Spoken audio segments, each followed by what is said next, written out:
అందరికీ నమస్కారం. మహావిష్ణు స్వయంభు ఆ తిరుమల కొండలపై వెంకటేశ్వర స్వామి రూపంలో వెలిసి పాపాలను కడిగేవాడు వెంకటేశ్వర స్వామి, అట్లాగే మనం ఏ కోరిక కోరినా నెరవేర్చేవాడు వెంకటేశ్వర స్వామి అని ప్రతి హిందువు నమ్ముతారు. తిరుమల తిరుపతి దేవస్థానం ప్రపంచంలోనే అత్యధిక సంఖ్యలో భక్తులు రావడం జరుగుతుంది. ప్రతిరోజు 30,000 నుండి 40,000 మంది భక్తులు దర్శించుకుంటారు.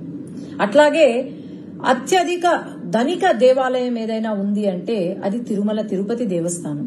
అలాంటి తిరుమల తిరుపతి దేవస్థానాన్ని దర్శించుకోవడానికి, వెంకటేశ్వర స్వామిని చూడ్డానికని చెప్పి నెలల తరబడి వెయిట్ చేసి మరీ దర్శనం కోసం వస్తారు భక్తులు.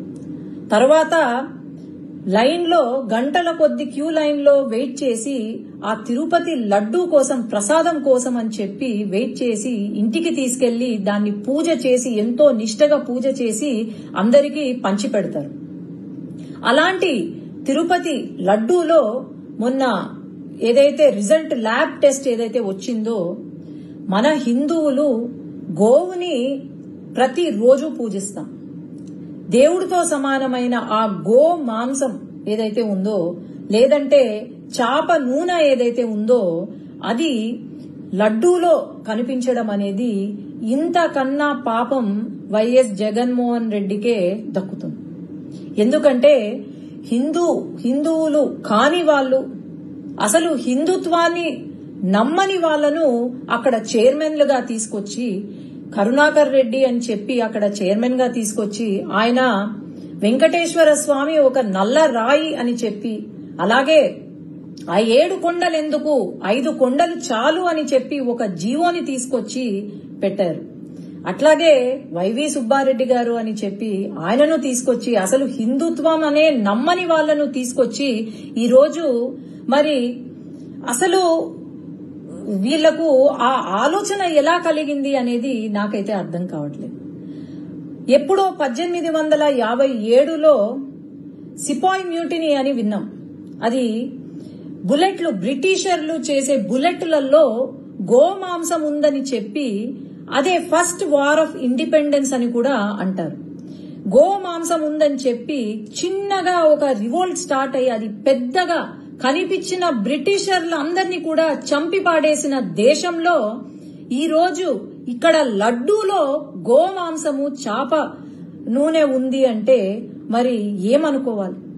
మనము ఈ గత 5 సంవత్సరాల కాలంలో మనం గమనిస్తే అసలు గుడులకు వాల్యూ ఇవ్వని ఆ ప్రభుత్వం, వైఎస్ఆర్సీపీ ప్రభుత్వం ఏదైతే ఉందో, నేను చెప్తూనే వచ్చాను.